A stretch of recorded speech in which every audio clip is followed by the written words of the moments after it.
Coming up on Pet Heroes, a Springer Spaniel puts herself in extreme danger when the life of a young girl is threatened. And if this horse doesn't act fast, its young owner could face the fury of an angry moose.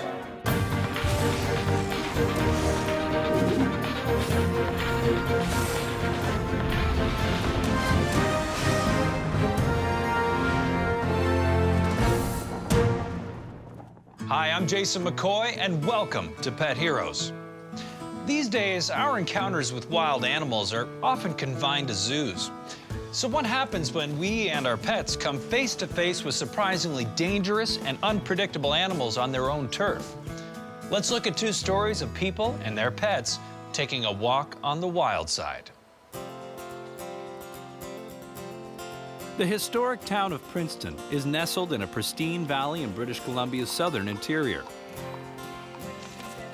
It was home to Norma Myers for many years, and she remembers it fondly.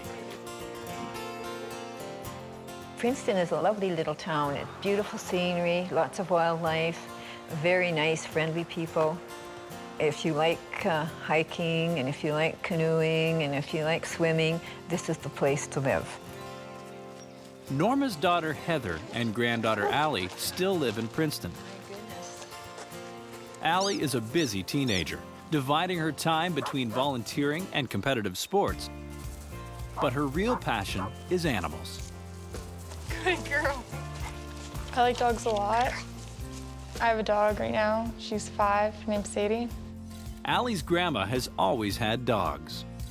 I'm a dog person, yeah. I had a little Heinz 57. You know, he's a lovely dog.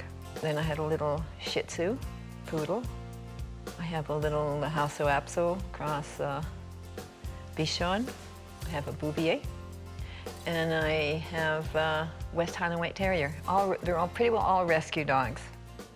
One of Norma's most remarkable dogs was a Springer Spaniel named Holly, who came into her life in 1998. At 13 years old, Holly was already a senior dog when Norma adopted her. I'd never had a Springer Spaniel, so I really didn't know too much about the breed. And at first, you know, a new dog, I was new, she didn't know me, I didn't know her. It took a little while for us to bond, but once we bonded, she was just a wonderful little dog. Allie was just 4 years old when she met Holly, and even now she remembers how special she was. I was really close to her. I connected with her quickly. She was my best friend when I was little. In the spring of 1999, Allie is living with her grandma Norma while her mom is away planting trees. It's during this time Allie and Holly become fast friends. Allie would watch TV and have her arm around her. She loved Holly. And Holly was really, really good with kids. Well, Holly was most definitely the center of the family. She held the family together with my being away from home. When they get tired of kicking around the house, Allie and Holly love going for walks with Grandma Norma.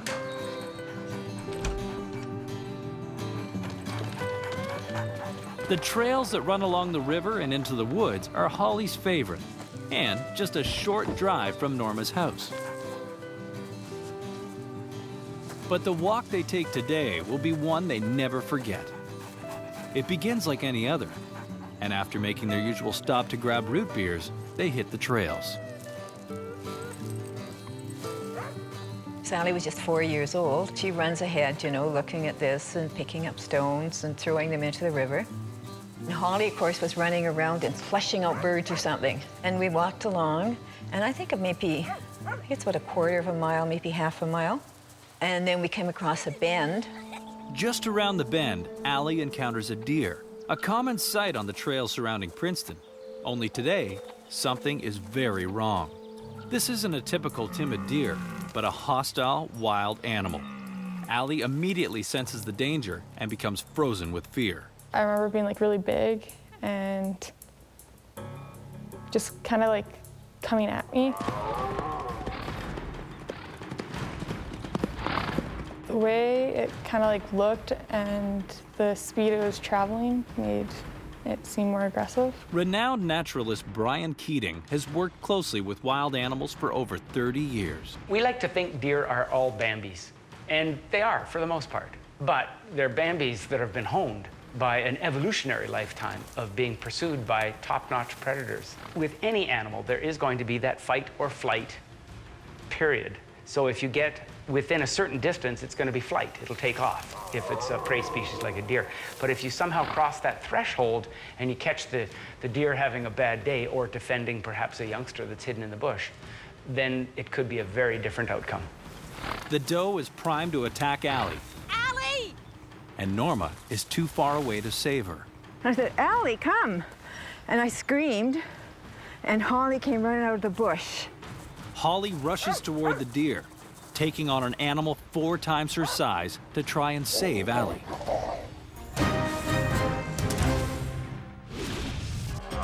A vicious deer is charging 4-year-old Allie Myers as her grandma Norma watches helplessly too far away to intervene. Allie's only hope is her grandma's dog, Holly.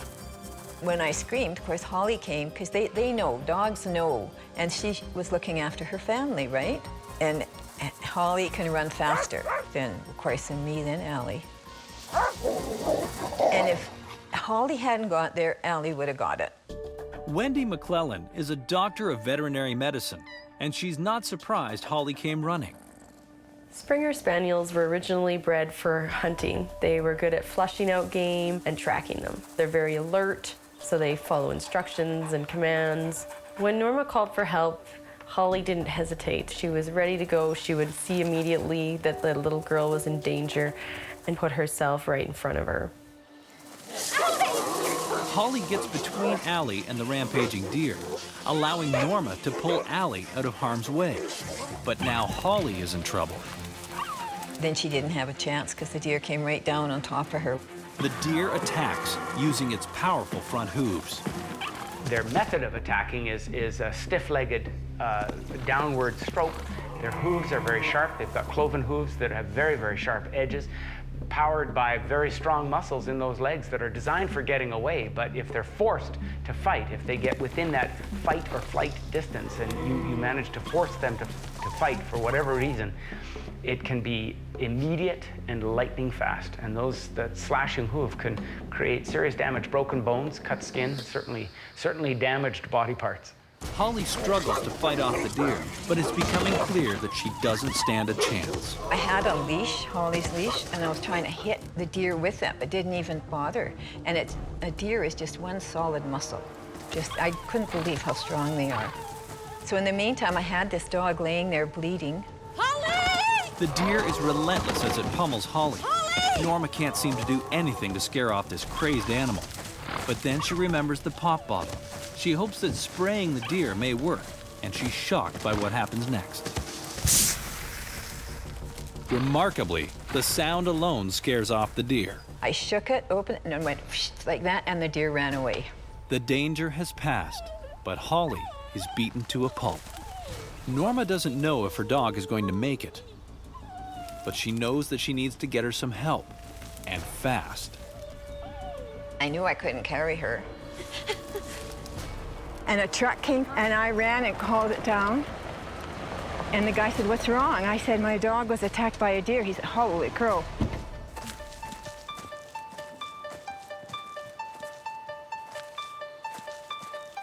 The driver quickly loads Holly into the truck, and they race back to Norma's car. They carefully place Holly in the back. Norma is desperate to get Holly some help. Unfortunately, her vet is an hour and a half away in the city of Penticton. Norma calls ahead to her vet, Dr. Harvey, and alerts him to the situation. I was crying and driving, and I think Allie was, crying too. It was a horrible drive because I didn't know if the dog was going to make it. After what feels like an eternity, they finally arrive in Penticton.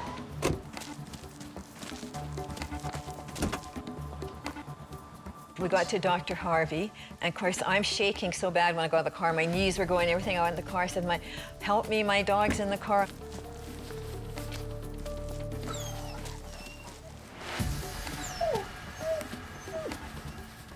Norma and Allie wait to hear from Dr. Harvey about Holly's injuries. Finally, he brings them an update. He came out and he said, we're going to have to do surgery.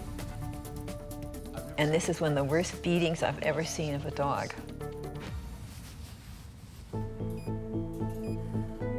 She had a broken leg and ligaments and muscles torn. And she had contusions to the head and to the eye, plus on her body. So she was in there for 2 weeks.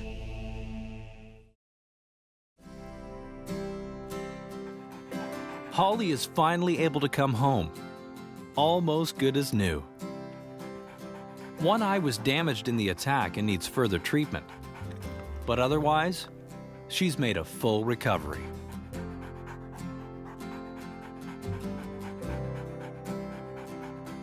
Holly's motivations go back millions of years into the evolution of pack behavior. There's no question that that dog was protecting the pack and came to the pack's rescue. That's what dogs do. When you invite a dog into your family basically becomes a part of the pack. You were a famous little girl, and so was Holly. Holly's amazing heroics made news around the world. She was even voted Dog Hero of the Year and awarded for her bravery in a ceremony at the Toronto Dog Hall of Fame. And there must have been about, 200-300 people in the audience.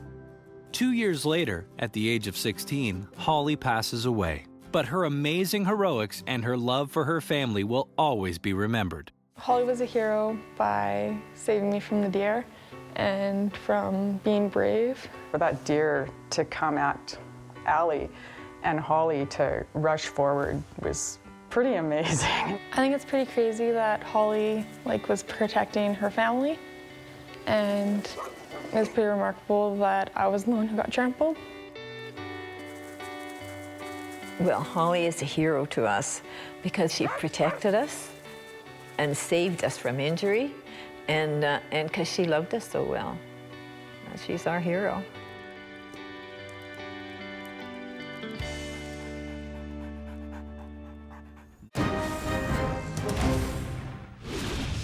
We just saw how a courageous dog named Holly was quick to protect young Allie from a frenzied deer.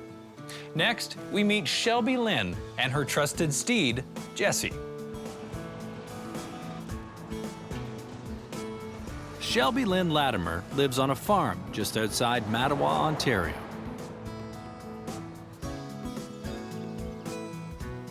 I like living on the farm because I like being out in the country better than in town. It's really small and friendly. Shelby lives with her mother, Tamara, older sister, Trista, and younger brother, Alexander. And if there's one thing Shelby loves, it's horses. You should see her bedroom. There's a million posters all over the place, just horses. Her blankets and pillows and calendars that are ripped up and posted all as posters all over the room. She's crazy. Shelby had been wanting a pony, and so I had kind of put the word out to people that if you have a pony that you want to get rid of. She came home from school one day and said, oh, there's a little girl, her parents have a horse and a pony that they want to give away. So I called them up and they said, yeah, we have to move, we have to get rid of them. They were perfect for the kids, for Trista and Shelby. Shelby gets Star, a beautiful little pony. And Jessie, a 22-year-old gelding, will be Trista's. Shelby was smaller, she had the pony, and Trista had the horse so that they could ride together. But sadly, after only being with the family a year, Shelby's pony Star passes away. She was sick when we got her. She had asthma, and it was a cold night, and she died during the night. Shelby is devastated by the loss of her pony.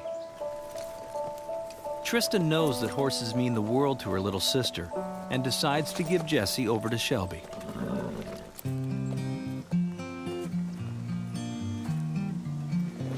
For first, we didn't have like that big of a connection because I was just starting to get to know him. I started out, I was walking him, right, and I just brush him and I'd take care of him. One afternoon, before heading out for a walk, Shelby's mom tells her she'd better take Jessie with her for safety. Shelby has only had Jessie for a few days, and it's the perfect opportunity for the two of them to bond. Well, you have to tell your kids they have to, number one, let you know when they're going outside. And when they're out walking and that, well, don't go alone. Careful. Shelby and Jessie walk down a quiet little road that runs along the edge of their farm. It's not long before Jessie senses something is up. When we were a little bit up there, he started not acting up, but like he'd put his ears up and he'd put his head up, but he'd make like a kind of a snorting noise. Shelby quickly discovers what has rattled her horse. There was like a rustle in the bush, and out came this little moose. It was a baby moose, but it wasn't little. It was a big moose for being a baby. It came out onto the road about where the grass is in the road, and it came out and it kind of stopped and looked at us. And then Jesse, he started swinging his head and pawing, and it kind of ran away into the trees over there. Moose are normally very shy. They're solitary animals. They don't like to be around us, and they'll avoid letting themselves be seen if they can. Jessie successfully scares off the baby moose, but the real danger still awaits. I was about to turn around and walk away when the mom moose came out, and she was huge. Not only is this moose huge, it's furious. Like any animal defending its young, a moose will put a lot of energy into ensuring that that young is safe. She'll always be within a certain area of that moose, but if she perceives a threat, she'll be there very, very quickly. I was completely froze from seeing the moose. I was just froze. I was like, oh my God, because I thought I was gonna die. She was like 7 feet tall, and I was really small. And so I froze. And Jesse, he stopped doing everything he was doing, like pawing and snorting. He stopped doing everything. And he took a couple steps forward and then stood kind of on an angle, like in front of me. Horses interact through body language. That horse would have definitely perceived a negative body language from that moose and would have interpreted it as danger. And that horse obviously interpreted the child as part of the horse's herd. Otherwise, the horse just would have left. The moose has started to advance on Shelby, but Jessie is quick to react.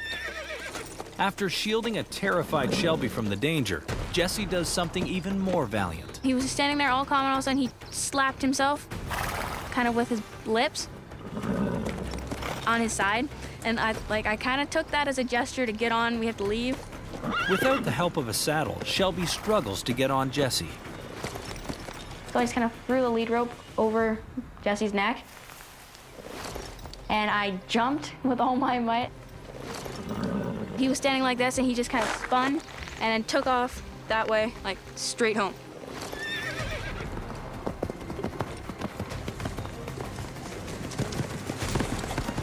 The moose was making moves, at least threatening moves, towards the child and the horse. And so it may have been an instinctual behavior for that horse to encourage that child to beat it from that location.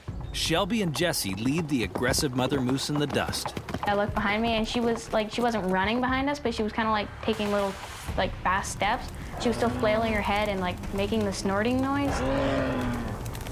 And she kind of stopped somewhere around we were standing, and she didn't follow us far, but Jesse, he just kept running and running and running, and there was no stopping him.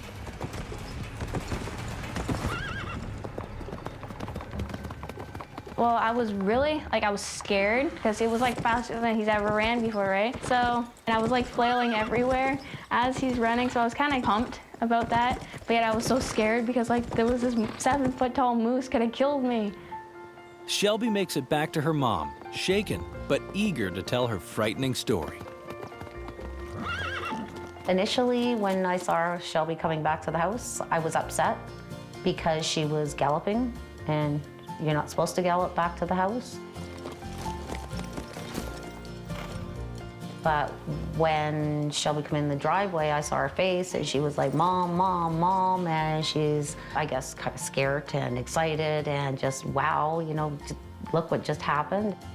Shelby's mom is surprised and grateful to learn that Jessie, a horse her daughter barely knew, had saved her life.